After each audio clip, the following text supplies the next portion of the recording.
everyone, and welcome to 5 Points Blue. I'm Kelsey Charles, and I'm joined by Christy Scales, Nita Shrikant, and Miss Lindsay Cash. And we're here to talk to you guys a little bit about some of the big topics this week coming out of the Cowboys. The Cowboys obviously came off a big win this weekend against the Saints. DeMarco Murray had another fantastic game, his fourth game in a row with 100-plus rushing yards. He is the leading rusher in the NFL, and it's also his contract year, so it's a big discussion right now. What are you guys thinking about whether or not the Cowboys should re-sign him? First of all, did anyone expect that win? I think No. If you say yes, you're lying, because that was something just out of the blue. Yeah. But yeah, big year for DeMarco Murray. I know a lot of the talk is that, the lifespan of a running back has really shrank to 1 to 3 years. And Christy, you've been here for 24 years now. You can really attest to maybe how it's shrunk so much. Sure. Well, we know the Cowboy fans who've watched for a long time, as recently as Marion Barber. Remember how he came on strong and he got that big, huge money contract long term, but with his physical running style, he was done sooner rather than later, and that didn't work out well. But here's the thing. Murray was a third-round pick. This is his fourth season. He's playing on his original rookie contract, okay? And he is right now horribly underpaid in terms of what he's accomplished so far this year. Yeah, he counts $1.596 million against the 2014 Dallas Cowboys salary cap. He is number 32.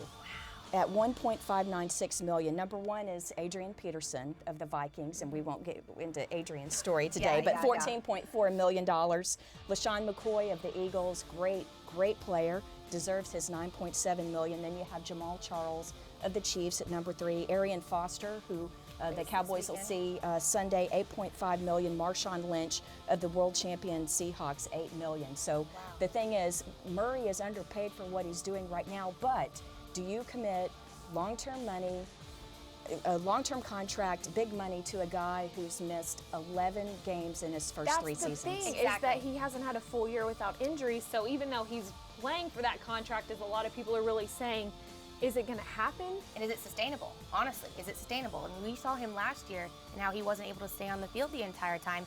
And obviously he's doing really well right now. But his style of play, the nature of the position, can you really trust him to stay on the field the entire 16 games? Well, that's why you have Joseph Randle, why you have Lance Dunbar, who's not the same style, a different changeup, and you have Ryan Williams on your practice squad, and Ryan Williams had that wonderful preseason. So if things don't work out for Murray, the thing that's in the Cowboys' favor and not so great for Murray is that this past offseason, the free agent market for running backs, the numbers in terms of salary, it was really depressed. And so, too bad the Cowboys didn't get him signed this past offseason to extend it, because they could have gotten him cheaper, but at the same time, they didn't want to make a commitment when they're not sure about his durability. Now, obviously, the Cowboys have committed more to the running game this season than they have in the past, as you've seen with DeMarco Murray's production. Are you a little bit more optimistic about their season moving forward? I mean, they're starting 3-1 right now, and I think a lot of people in the beginning were thinking another 8-8 or maybe even worse, but so far it's not kind of looking like that. What are your thoughts? Well, if history is to repeat itself, I think you don't want to get a little too optimistic right now, because there is a tough part of the schedule coming up with the Texans, the Seahawks, and the Giants aren't looking too bad either.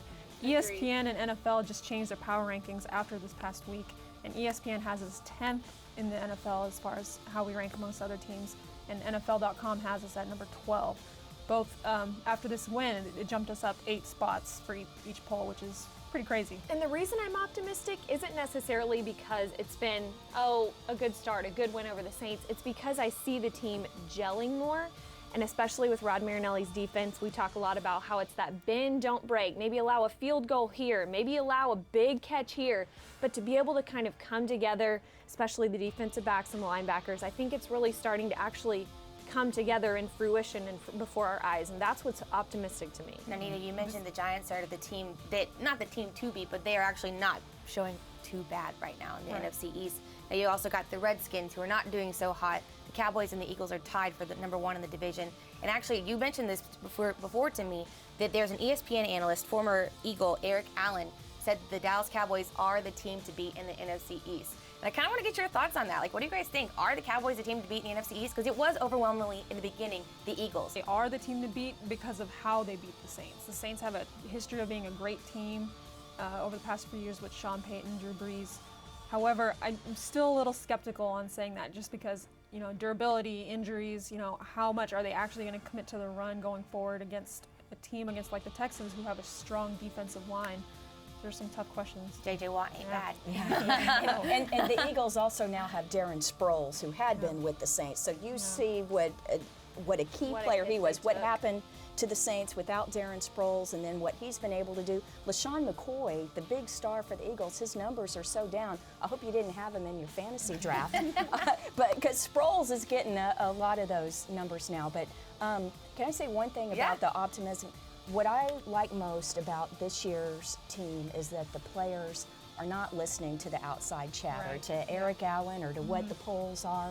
And my favorite thing about Sunday night's win over the Saints was in the post-game locker room, Des Bryant is sitting in his locker, and the media gathers around him to get Dez's post-game thoughts. And it's like, oh, what a big, shocking win and a great upset win. And Des said, we expected this, but we know we got to keep working hard, and it's a long season. And so that's what made me feel great about it, because we're around these players all the time. And talking with Coach Marinelli a couple hours before kickoff, he said, I can't wait to get these guys, meaning the Saints offense. And at that point, I'm like, that's it. Cowboys are going to win tonight. It totally changed my attitude on the game. Well, it is a long season, and like you said, the Cowboys do take on the Houston Texans this weekend, so we have a lot to look forward to, and hopefully a lot to talk about next week as well. But that's all we have time for with you guys today.